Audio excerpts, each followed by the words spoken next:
We are so very back with the latest episode of Daredevil Born Again, and they are very much cooking up an epic finale for next week with that insane cliffhanger. Like, Marvel, are you really gonna end the episode like that? Like, seriously? That was an insane cliffhanger. Let's talk about it.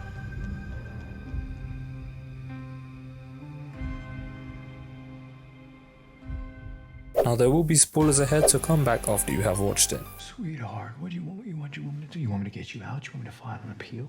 In this episode we see that Bill Poindexter aka Bullseye gets shifted to Gen Pop under the orders of someone above, which we later find out to be Fisk. Meanwhile, Matt and Heather talk about that day with Muse, and Heather seems to side with Fisk when it comes to vigilantes like Daredevil, which is ironic since her boyfriend is Daredevil.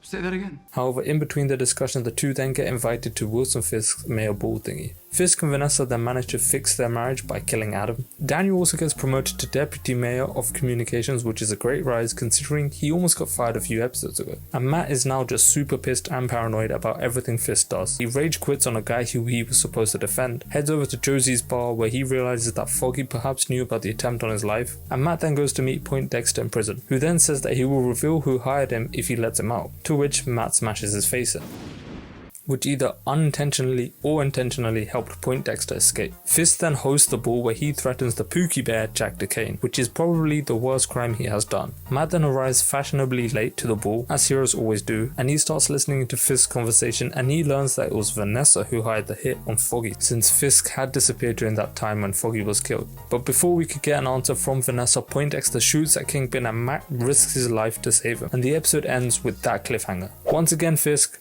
take it away.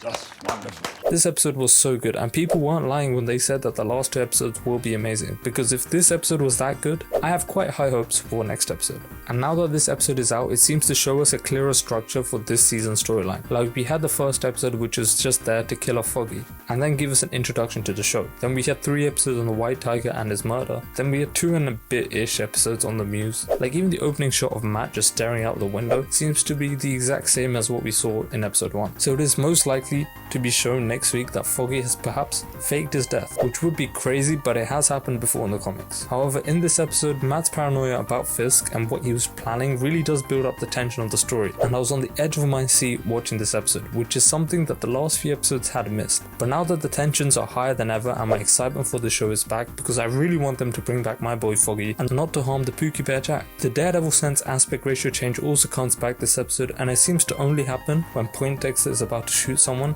but it is good to see it again, and it does perfectly encapsulate the characters and what they're seeing. Like, when it focuses on Daredevil, it expands to show that he's listening to everything, and when it's on Poindexter, it zones in on him to show his insane accuracy, and it truly is a work of art. So this episode gets an 8 out of 10. Subscribe and comment below your thoughts.